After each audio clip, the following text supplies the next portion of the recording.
주 예수 내 맘에 들어와 계시는 지난주에 딸이 사회 과목 시험을 보게 되었습니다. 그날 아침에 딸은 엄마와 함께 열심히 시험 준비를 했습니다. 구술 시험이었는데 구술 시험은 선생님이 이게 뭐야 라고 물으면은 이건 이거예요 라고 답하는 게 구술 시험이죠. 구술 시험이기 때문에 엄마가 예상 문제를 뽑아서 질문을 했고 딸은 그 질문에 답하는 식으로 그렇게 열심히 준비를 했습니다. 제가 그렇게 준비하는 걸 보면서 야, 참 대단하다, 둘 다 대단하다 하는 그런 생각을 했습니다. 그런데 딸이 학교를 다녀와서는 조금 화가 나 있었습니다. 왜냐하면 그날 시험이 우리가 생각했던 그런 시험이 아니었기 때문에 그렇습니다. 선생님이 질문하면은 내가 답을 하고 그렇게 시험을 보는 줄 알았는데 그게 아니라 반 전체 아이들에게 선생님이 질문하면 아이들은 책을 보면서 대답을 하는 그런 방식으로 시험이 진행이 되었습니다. 여러분, 이것이 잘된 일입니까? 잘 못된 일입니까? 왜 저희 딸은 화가 났을까요? 왜냐하면 나름대로 시험을 목표로 열심히 준비를 했기 때문에 그렇습니다. 사회과목 시험이라는 목표를 향해서 열심히 달렸는데 달리다 보니까 눈앞에 목표가 사라져 버린 거예요. 그래서 실망하고 도리어 화가 났던 거죠. 여러분은 이런 상황들을 겪어보셨습니까? 여러분, 목표가 뭡니까? 목표는 뭔가를 바라보는 것입니다. 목표. 우리가 눈으로 뭔가를 찍은 거죠. 그리고 그것을 향해서 우리가 늘 바라보고 그것을 향해서 나아가는 것이 바로 목표입니다. 우리가 인생을 살아가면서 인생의 목표를 설정하는 것은 너무나도 중요합니다. 목표 없이 방향 없이 그렇게 인생을 산다면 우리는 인생을 제대로 잘 살아갈 수가 없겠죠. 인생의 목표가 있어야만이 우리가 인생을 의미 있게 그리고 성실하게 가치 있게 살아갈 수가 있습니다. 오래전에 봤던 그 실미도라는 영화가 생각이 나는데 이 실미도의 북파 공작원들은 굉장히 혹독한 지옥 훈련을 받은 사람들이었습니다. 그런데 그들이 그렇게 혹독한 지옥 훈련을 받을 수 있었던 이유는 뭐냐면 북한의 기밀성을 제거한다는 그런 목표가 있었기 때문에 그렇습니다. 그런데 시간이 지나서 남북 관계 변화가 생겼습니다. 자연스럽게 기밀성 제거 계획도 사라지게 되었고 이 실미도의 북파 공작원들은 점점 사람들의 머릿속에서 잊혀져 갔습니다. 목표를 잃어버린 그들은 어떻게 됐을까요? 점점 비정상이 되어갔습니다. 결국 그 안에서 분란이 일어나고 또 반란이 일어나고 그들은 비극적인 종말을 맞이하게 되었습니다. 여러분, 우리에게 삶의 목표가 없다면 우리도 비정상이 될 수밖에 없습니다. 우리가 뭔가를 바라보고 있지 않은데 우리가 정상적인 삶을 살아가는 것은 굉장히 어려울 것입니다. 그래서 우리 주님은 우리에게 분명한 삶의 이유와 목표를 주셨습니다. 그게 뭘까요? 그게 뭐냐면 우리 주님이 다시 오신다는 겁니다. 우리 주님이 다시 오신다. 오늘 28절, 29절 우리 다시 한번 읽어보겠습니다. 시작. 무화과 나무의 비유를 배우라.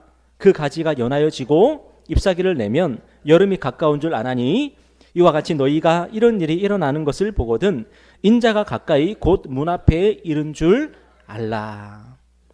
이 팔레스타인 지방의 나무는 대개 상록수라고 합니다. 그러니까 봄, 여름, 가을, 겨울 다 푸르른 그런 나무들입니다. 그런데 무화과 나무만큼은 계절에 따라서 변화가 있습니다. 가을이 되면 잎이 떨어지고 봄이 되면 다시 잎사귀를 냅니다. 그러면 사람들이 그 무화과 나무를 보면서 뭐라고 생각하냐면 이제 곧 여름이 오겠구나. 그리고 여름이 오면 무화과 열매를 추수할 수 있겠구나. 그렇게 생각을 한다는 거예요. 마찬가지로 주님은 우리가 세상의 난리들을 보면서 무엇을 생각하기를 원하시냐면 이제 곧 주님이 오시겠구나. 주님 오실 때가 되었구나. 그 생각을 하기를 바라시는 거예요. 우리는 세상의 난리를 보면서 우리 주님이 다시 오신다고 했지 이 약속을 기억을 해야 된다는 것입니다. 요즘같이 코로나19로 온 세상이 신음할 때에 우리가 무엇을 깨달아야 된다고요? 이 세상은 결코 영원하지 않아. 이 세상은 뭔가 문제가 있어. 그리고 이 세상은 언젠가 종말을 맞이하게 되겠지. 그때 우리 주님 다시 오신다고 했어. 이것을 깨달으라는 거예요. 우리의 가장 중요한 삶의 목표는 무엇입니까? 우리의 가장 중요한 삶의 목표는 바로 우리 주님을 만나는 겁니다. 언젠가 우리는 주님 앞에 서게 됩니다. 여러분, 이 목표를 놓치지 마십시오. 공부를 잘하는 학생은 특징이 있습니다. 머리가 좋다고 다 공부를 잘하는 게 아니더라고요. 그렇다고 머리가 나빠도 공부 다 잘할 수 있어 이렇게 말하는 건 아니지만 IQ가 150이 넘는 친구가 있었습니다. 그런데 그 친구는 학교 성적이 별로 좋지를 못했습니다. 공부를 하려고 하질 않았습니다. 제가 기억하기로 그 친구에게는 뭐가 없었는가 하면 장래 희망이라는 게 없었습니다. 그 친구가 한 번도 나는 이 다음에 뭐가 될 거야, 내가 뭘 할 거야, 그런 얘기를 하는 것을 본 적이 없습니다. 반대로 IQ는 별로 뛰어나지 않았지만 학업 성적이 좋았던 친구가 있었습니다. 그 친구는 장래 희망이 되게 분명했습니다. 그 친구의 목표는 뭐였냐면 의사나 간호사가 되는 게 목표였습니다. 그 친구의 동생이 아픈 아이였습니다. 그래서 그 친구는 나중에 의사나 간호사가 되어서 내 동생 치료해 줘야지, 그런 꿈을 가지고 있었습니다. 그래서 얼마나 성실하게 공부했는지 모릅니다. 어딜 가든지 단어장을 들고 다녔고 조금만 시간 있으면은 혼자서 단어를 배우고 그랬습니다. 여러분, 우리는 주님이 다시 오신다는 사실, 우리가 주님 앞에 서게 된다는 사실을 얼마나 기억하면서 바라보면서 살아가고 있습니까? 우리가 주님 다시 오신다는 이 사실을 우리가 기억하지 못하고 우리가 망각하면서 살아가면요, 우리 믿음은 결코 성장하지를 못합니다. 우리는 늘 제자리 걸음할 수밖에 없습니다. 그래서 어쩌면 저는 오늘 설교를 준비하면서 그런 생각을 했습니다. 이 코로나19가 어쩌면 우리를 위해서 있는 건지도 모르겠다. 정신 차리라. 주님이 그렇게 우리에게 말씀하시는 건지도 모르겠다 하는 그런 생각을 했습니다. 여러분, 우리 주님은 다시 오십니다. 다시 오신다고 약속하셨습니다. 여러분, 그렇다면 우리 주님 왜 다시 오실까요? 우리 주님 왜 다시 오실까요? 여러분, 제주도를 가보셨습니까? 제주도를 한번 다녀온 사람은 내 또 가야지 그런 생각을 합니다. 그죠? 왜 그렇습니까? 제주도가 좋으니까 그렇죠. 그죠? 그러니까 자꾸 가보고 싶습니다. 우리 예수님이 이 땅에 와 보니까 너무 좋아서 천국에서 가끔 휴가차 이 땅에 오십니까? 그게 아니죠. 우리 주님이 다시 오시는 것은 우리의 목표이기도 하지만 그것은 주님의 목표이기도 합니다. 주님은 아버지가 정하신 때에 다시 우리를 찾아온다 하시는 그런 목표를 가지고 계십니다. 왜요? 왜 주님이 우리를 찾아오실까요? 바로 우리를 기억하시기 때문에 그렇습니다. 여러분, 그 코피나라고 들어보셨습니까? 코피나가 뭐냐면 필리핀에 버려진 한국 남성들의 아이들을 코피나라고 합니다. 한국 남성들은 필리핀 여인들에게 사랑을 약속했습니다. 그들 사이에 아이도 태어났습니다. 하지만 한국 남성들은 한국으로 돌아가서 연락을 끊어버렸습니다. 그들은 다시는 여자와 아이들을 찾지 않았습니다. 여자와 아이들은 그 남편에게, 아빠에게 잊혀진 존재가 되었습니다. 그런데 우리 주님은 반드시 다시 오시겠다고 약속하셨습니다. 왜요? 우리 주님은 우리를 기억하시기 때문에 그렇습니다. 오늘 31절 한번 읽어볼까요? 시작. 천지는 없어지겠으나 내 말은 없어지지 아니하리라. 우리 주님의 약속은 얼마나 확실한 약속인지, 우리 주님이 다시 오신다고 하는 그 말씀이 얼마나 확실하게 하신 말씀인지, 이 주님의 약속이요, 무엇보다 확실하냐? 하늘과 땅보다 더 확실하다는 거예요. 여러분, 지금 우리가 보고 있는 하늘과 땅 정말로 실제하는 겁니까? 혹시 환상 아닙니까? 혹시 가짜 아닙니까? 착각하는 거 아닙니까? 우리가 확실한 거겠죠, 그죠? 이 땅이 정말로 있는 것이고 이 하늘이 정말로 있는 거겠죠, 그죠? 그런데 주님의 약속은 그것보다 더 확실하다는 거예요. 혹시라도 하늘과 땅은 가짜일 수 있지만 우리 주님의 약속은 가짜일 수 없다는 겁니다. 정말이라는 겁니다. 주님은 우리를 기억하고 계십니다. 그렇다면 우리는 주님을 기억하고 있습니까? 정말로 우리는 한국으로 떠나서 연락조차 없는 그 남편을, 그 아빠를 생각하는 그 마음으로 혹시라도 우리는 주님을 바라보고 주님을 간절히 사모하면서 우리는 매일매일 살아가고 있습니까? 우리는 반대 아닙니까? 주님은 우리를 기억하시고 다시 오실 준비를 하고 계시는데, 그리고 주님은 이 땅에 다시 오시기 위해서 세계 열방의 복음을 전파하는 그 사역을 지금도 하고 계시고, 정말로 열심히 열정적으로 이 세상에 복음을 전하는 그 일을 성령님을 통해서 하고 계신데, 우리는 주님을 까맣게 잊어버리고 주님 다시 만나야 된다는 그 사실을 기억하지도 못한 채 우리는 그렇게 살아가고 있지 않습니까? 그렇게 되지 않기를 바랍니다. 정말 주님과 같이 우리도 주님 만날 그 날을 고대하면서 그것을 우리 삶의 목표로 두면서 그렇게 살아갈 수 있는 저와 여러분 되었으면 좋겠습니다. 여러분, 우리 주님 다시 오신다고 약속하셨습니다. 그렇다면 우리가 그 약속을 기억한다면 우리는 어떻게 살아가게 될까요? 매일매일 깨어서 살아가게 된다는 거예요. 우리 34절 한번 읽어보겠습니다. 34절. 자, 시작. 가령 사랑이 집을 떠나 타국으로 갈 때에 그 종들에게 권한을 주어 각각 사물을 맡기며 문지기에게 깨어있으라 명함과 같으니. 주님은 우리에게 깨어있으라고 명령하셨습니다. 여러분, 주님은 다시 오신다고 분명히 확실하게 약속을 하셨고, 주님이 다시 오시는 그 날이 너희에게 복된 날이 되어야지 너희에게 비참한 날이 되면 절대 안 된다 하시면서 깨어있으라고 당부하셨습니다. 여러분, 깨어있다는 게 뭐예요? 깨어있다는 것은 기도하는 것이고 그 이상입니다. 주님 다시 오심을 기억하며 그에 합당한 삶을 살아가는 것, 이것이 바로 깨어있는 거죠. 주님은 우리에게 사명을 맡기셨습니다.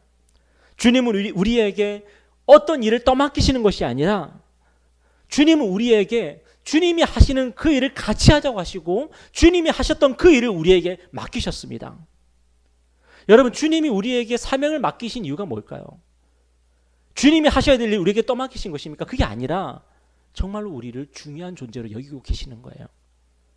정말로 우리를 중요한 존재로 여기시기 때문에 우리에게 주님의 일을 맡겨주셨고, 주님의 몸된 교회를 세우라고 하셨고, 여러분의 가정을 섬기라고 하시고, 또 이 지역을, 이 이웃을 섬기라고 우리에게 사명을 맡겨주시는 거예요. 요즘 우리나라에서 가장 인기 있는 운동선수가 누구죠? 아마 손흥민 선수가 아닐까 싶습니다. 손흥민 선수는 영국 프리미엄 리그에서 대단한 활약을 지금 하고 있습니다. 이제 계약을 앞두고 있는데 얼마 받을까 굉장히 궁금합니다. 근데 손흥민 선수가 너무 많은 경기를 뛰고 있다는 얘기가 들립니다. 혹사당하고 있다 하는 그런 얘기가 들립니다.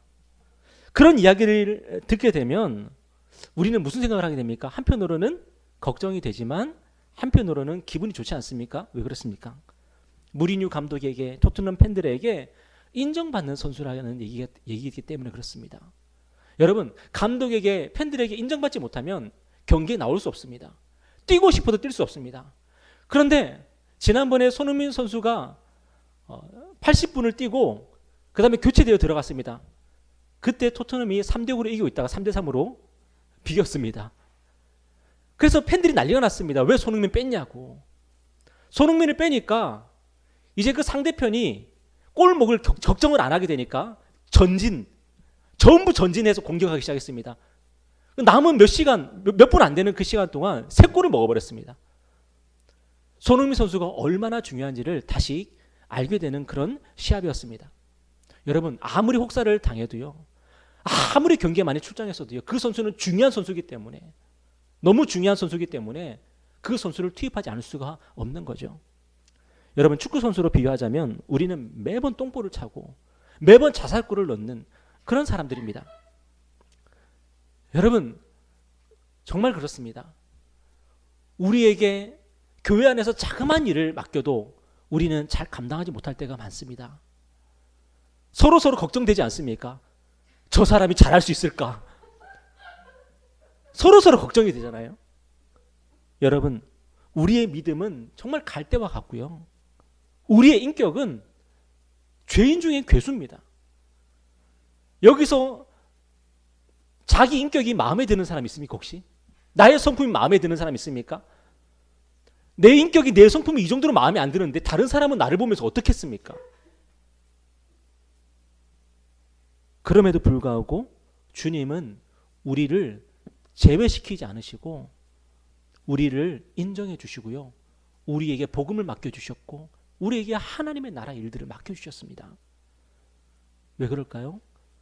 주님이 우리를 사랑하시기 때문에 그래요.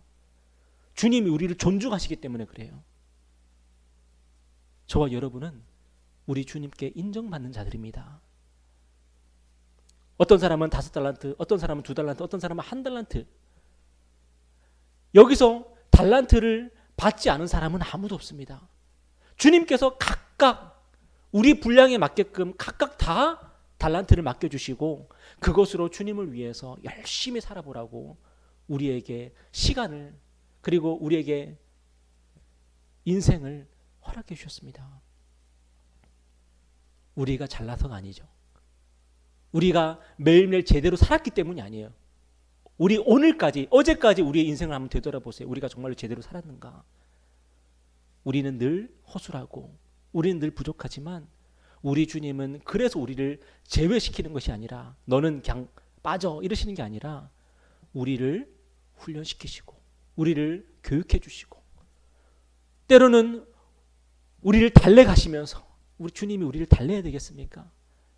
때로는 달래가시면서 그렇게 우리를 하나님의 일에 합당한 자들로 만들어 가시는 거예요.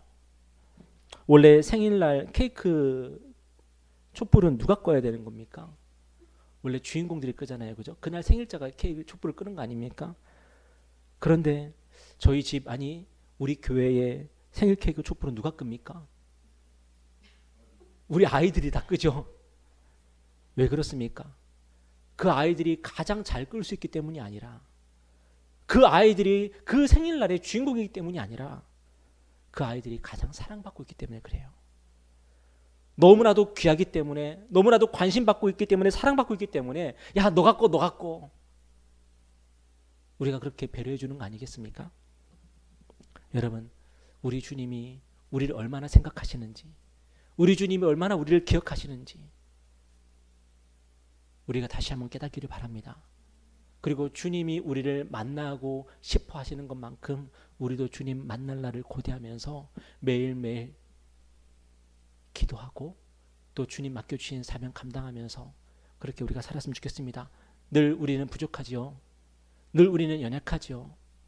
그렇지만 주님께서 늘 우리를 용서하신다는 그 사실을 기억하십시오.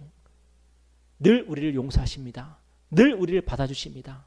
걱정하지 마시고 주님의 일에 순종하시고 헌신하시고 우리의 힘으로 감당할 수 없으니까 매일매일 기도하면서 그렇게 주의 일에 힘쓰게 되는 그런 저와 여러분 되기를 주님의 이름으로 축원합니다. 우리 기도하겠습니다.